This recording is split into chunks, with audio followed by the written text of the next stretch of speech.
नमस्कार। नमस्कार। ऊपर में कोई है कि नहीं? ऊपर काफी है ना। नमस्कार। नमस्कार। तो सबसे पहले धन्यवाद करना चाहता हूँ दोस्तों उस परम पिता परमेश्वर को जिन्होंने मुझे भगवान के घर ही जन्म दिए। ऐसे मेरे माँ बाप जिनको तहे दिल से धन्यवाद करना चाहता हूँ। एक बार जोरदार ताली होनी चाहिए दोस्तों। बस ये कहना चाहता हूँ दोस्तों कि आज मैं यहाँ तक पहुँचा हूँ।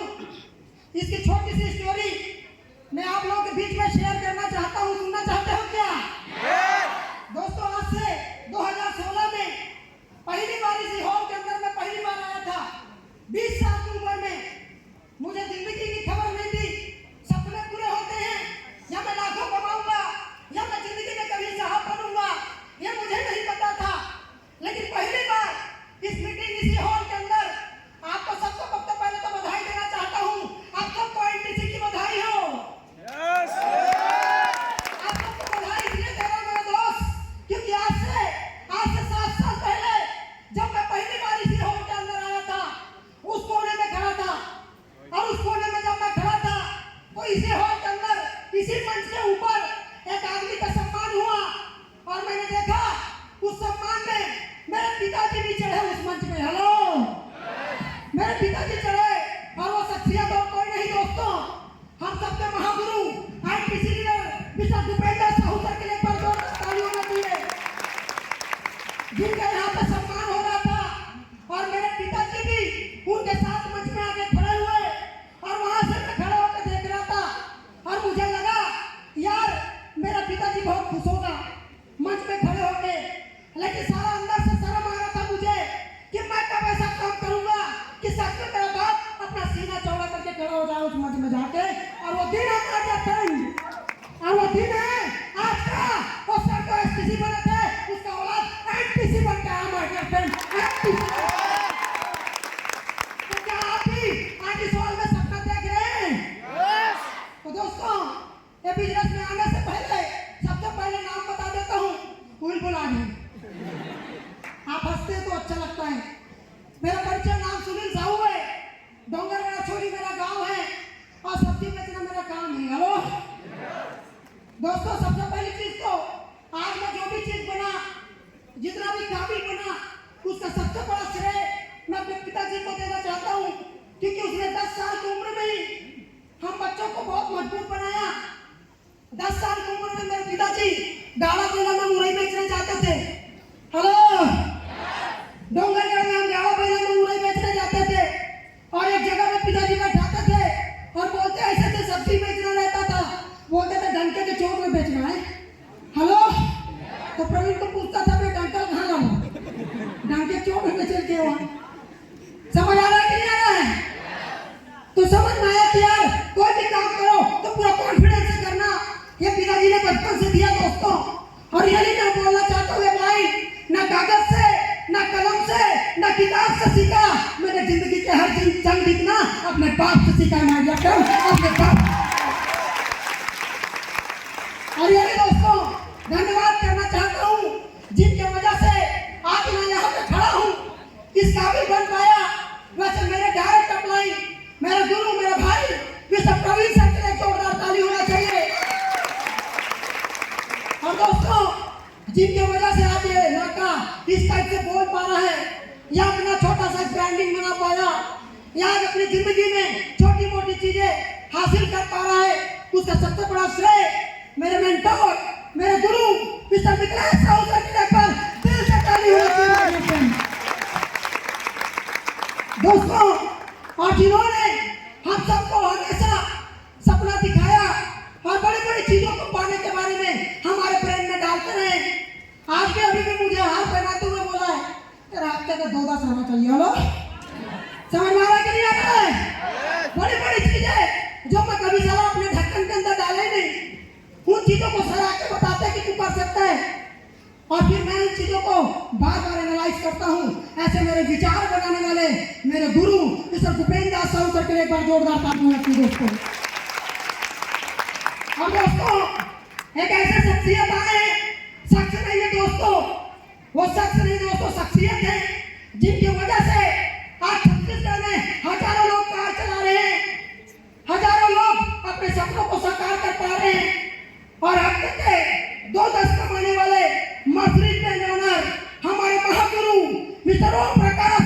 और पसंद से लेते हैं दोस्तों।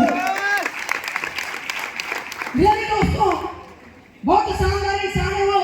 मैं सबसे पहली बार इस बिजनेस में आया और सब ने मेरे पीठ थपथपा के बोला साले तू आने वाले टाइम पे छत्तीसगढ़ का ना सबसे पहले एनटीसी बनेगा, यंग लड़का बनेगा। और वो दिन वो बातें मेरे ब्रेन में आज भी दोस्तों। और वो मैं तो उसे बाबा समझता हूँ। हेलो बाबा समझता हूँ, कुन्नी बाबा है हमारे। हेलो हाँ 2 बार पीठ थपथपा के ना तो भूत भाग गई। समझ आ रहा है कि आ रहा है? निगेटिव चीजें भाग जाएगी दोस्तों। रियली दोस्तों जब इस बिजनेस में आया था तो मेरे पास कोई डिग्री डिप्लोमा है नहीं। 12वीं तक तो मैं पढ़ा हूँ, लेकिन 9वीं से लेकर 12वीं तक एक बार स्कूल गया हूँ। हेलो पूरा आधा जोर देना चाहिए। तो दोस्तों मेरी पढ़ाई लिखाई में ठिकाना नहीं था, लेकिन एक बात बोलना चाहता हूँ, बचपन से साला मैं अतरंगी टाइप का लड़का रहा शुरुआत से ही। और मैं जानता हूँ कि दुनिया में समझदार लोग घंटा कुछ नहीं कर पाते हैं, अगर करते हैं तो साला अतरंगी लोग ही कुछ कर पाते हैं। मैं और मैं बहुत अतरंगी था। बचपन में ही बहुत कम उम्र में से नाटक करता था। मेरी माँ खाना बनाने से पहले शाम को रोता था तो फट्टी में देन वो 2 मुठ कमारे भी हमें उठा हो मोर माँ झोरे। मैं ऐसा लड़का था, मैं सच में मेरा भाई बोला ना गाली बकने वाला। मेरे पिताजी मेरे को नहलाते थे। आप गरीब घर के लड़का पैदा होते रेमटा मुजर्रत रहते। हेलो बहुत बुरा है बना कलई में झिल्ली छाड़त रहे मत ऐसा पता वो गलती ठिकाना है। इस टाइप के कैटेगरी के लिए हम दोस्तों मेरे पिताजी मेरे को नहलाते थे रगड़ के। वो तोरे पुरुष नहीं रगड़ के तब और बाप मार भी तबला वो जैसे बातें मुंह से बात दो तो अलग टाइप का प्रोडक्ट था। समझ आ रहा है कि नहीं आ रहा है? शुरू से अलग तरीके से अलग से जीत मेरा। और मैंने बहुत सारे जगह पर तलाश किया दोस्तों। मेरा एक चीज था कि लाइफ में कुछ बड़ा करना है, क्योंकि बचपन में जो गरीबी हमने देखा था वो दिवाली में सारा नया कपड़ा नहीं, दिवाली में कोई फटाखा फोड़ रहा है, हमारे पास फटाखे नहीं। तो अंदर से चाहत था कि एक दिन कुछ बड़ा करूंगा मैं, एक दिन इतना फटाखा फोड़ूंगा कि साला हजारों लोग नाचेंगे। वो दिन आज था माय डियर फ्रेंड, वो दिन आज था। फटाखा ऑटोमेटिक फूट रहा है, लोग नाच रहे। सही है कि नहीं है दोस्तों? बिजनेस जब शुरुआत किया था तो शुरुआत के दिनों में लोगों ने बहुत मजा लिया, बहुत मजाक उड़ाए। लोगों ने दुनिया भर की बातें कही। अब खट्टाबाजी के साथ तुम दवाई बेचोगे, लोगों को उल्लू बनाते हो, ये वो दुनियादारी हर प्रकार की निगेटिव बातें किया करते थे दोस्तों। लेकिन लगातार हम काम करते रहे और 3 महीना बाद जब गुजरा बिजनेस में तो मैं सबसे पहले दोस्तों एक कंपनी से फॉरेन टूर अचीव किया। और वहां से घूम के आने के बाद उस दिन से मुझे यकीन हो गया कि 100% इस कंपनी में मुझे लाखों रुपया भी आएगा और एक दिन मैं करोड़पति भी बनूंगा। माय डियर फ्रेंड समझ आ रहा है कि नहीं आ रहा है? उसी सोच के साथ करता रहा दोस्तों। और आज बताने में बड़ा प्राउड होता है। आपको बताना चाहता हूँ कि बिजनेस में आने से पहले चौकीदारी की नौकरी करता था। 4,500 की नौकरी थी और साला पूरा सुबह 6 बजे तक नौकरी करवाता था मुझे बस। तब तक छोटा था वहाँ, चाय अलग से बना, जूठा का पलक दो। हेलो ये बधाई वाली जीवन में चल रही थी। लेकिन आज आपको बताना चाहता हूँ दोस्तों, पिछले 30 दिन का मेरा इनकम 3 लाख रुपया माय डियर फ्रेंड। सब 3 लाख रुपये, 3 लाख रुपये इनकम है आज। लोगों ने बोला था कोई पैसा नहीं आता है, आगे देख अब मेरे अकाउंट को या मेरी आईडी खोल के साले तेरा जिधर से पसीना निकलता होगा उधर से पसीना निकलेगा। समझ आ रहा है? हम तो जुनून के लिए काम किए दोस्तों। मेरा एक ही क्वालिटी है, मैं हमेशा साला एक्साइटमेंट में रहता हूँ। क्या आप एक्साइटमेंट में है क्या? आप एक्साइटमेंट है क्या? क्योंकि मैं जानता हूँ दोस्तों मेरे कामयाब होने का सबसे बड़ा रीजन मेरे पिताजी बहुत एक्साइटेड रहते हैं। अब बहुत सारे घरों में जाता हूँ सर, मैं देखता हूँ उसका बाप ही कुछ एकदम सुस्त टाइप का एकदम, उसको कुछ करवाने हैं, उसके बच्चे को बता रहे हैं बिजनेस जबरदस्त है, 1 नंबर बाबूजी ऐसा कर देंगे। ठीक है तोर बेटा कभी करोड़पति नहीं बन सके। काबा तोर में एको का चार्जिंग नहीं है ना, तोर में चार्जिंग नहीं है तो बेटा के बैटरी स्विच ऑफ हुई। सही बात है कि नहीं है? परिवार में कुछ ना कुछ एक्साइटमेंट होना बहुत जरूरी है, खुद के अंदर एनर्जी होना बहुत जरूरी है दोस्तों। और ये एनर्जी का कारण है कि 2022 में मैंने 2018 में 22 साल की उम्र में पहली कार खरीदी थी। आज दूसरी गाड़ी खड़ी मेरे पास 10 लाख की, और जाते जाते कमिटमेंट कर देता हूँ 2028 में साला खट्टा भाजी बेचने वाला भी BMW में घूमेगा। माय डियर फ्रेंड, लोगों ने बहुत मजाक उड़ाया, हमारे परिवार में भी बहुत लोग कुछ कहते थे, और परिवार के चक्कर में तो बिल्कुल भी मत रहना। हेलो, परिवार के चक्कर में बिल्कुल भी मत रहना, क्योंकि याद रखना परिवार परिवार है। परिवार आपके साथ जब पैसे की प्रॉब्लम आ जाएगा ना तो कोई परिवार नहीं है। फिर समझ में आ रहा है कि नहीं आ रहा है? मेरे को समझ में आया था दोस्तों, और मैंने काम करता गया और आज यहाँ तक पहुँचा हूँ। जाते जाते एक बात बोलना चाहता हूँ कि बिजनेस में बहुत परिश्रम किया। एक टाइम ऐसा आया दोस्तों जब बिजनेस को शुरू किया, 1-1.5 साल गुजरने के बाद मेरे साथ जितने लोग बिजनेस में आए थे सब लोगों की बातों में आकर सब बिजनेस छोड़ के भाग गए। लेकिन मैं टिका रहा, अपने माँ को बोल के गया था, अपने बाप को बोल के गया था घर से कि जा रहा माँ बाइक लेके, लेकिन साला जिस दिन घर वापस आऊंगा ना कार लेके आऊंगा, वरना आऊंगा ही नहीं। और 2 साल तक मैंने अपने माँ बाप का और अपने घर का भी मुंह नहीं देखा दोस्तों। भूखा सोता था लोहारा के बस स्टैंड में, मुर्रा खा के कई रात मैंने काटा है। ऐसा नहीं है कि फोकट में कामयाबी मिल जाती है।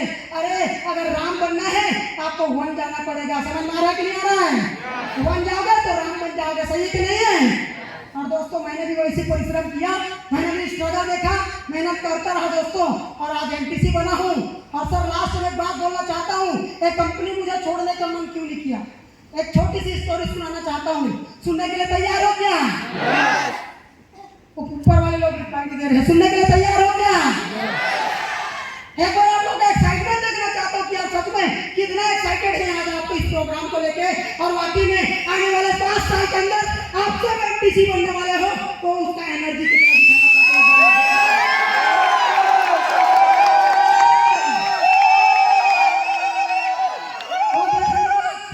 धन्यवाद दोस्तों।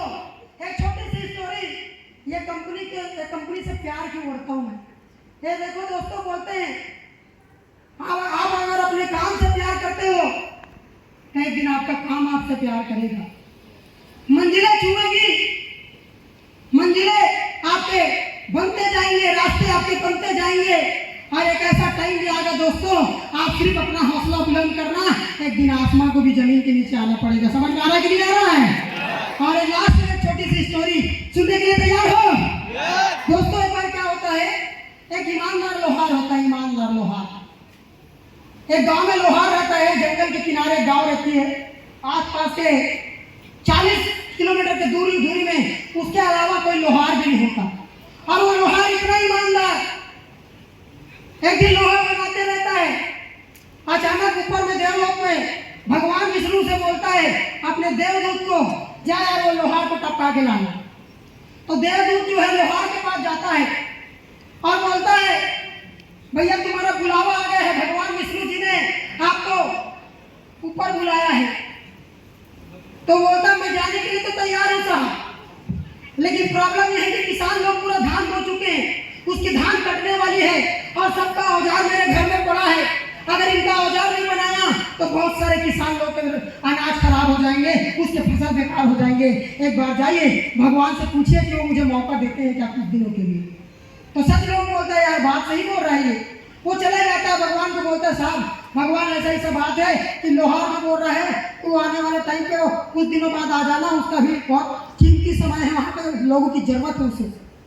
तो जो साल 3 साल गुजरता है, 2 साल बाद फिर से भगवान दूत को भेजता है, फिर उस लोहार को बोलता है चलिए अब तेरे को ले जाने मैं आ गया हूँ। वो बोलता है भाई दूत जी मैं जाना तो चाहता हूँ, लेकिन बात यह है कि मेरे जो पड़ोसी है उसके जो पति है वो पूरे बीमार है, घर में बच्चों भी बीमार हैं, उसकी पत्नी भी बीमार है और उसका फसल हो चुका है। अगर उसे मैं अगर थोड़ा सा मदद कर दूं तो फिर अच्छा हो जाएगा, कुछ दिन बाद आप आइए।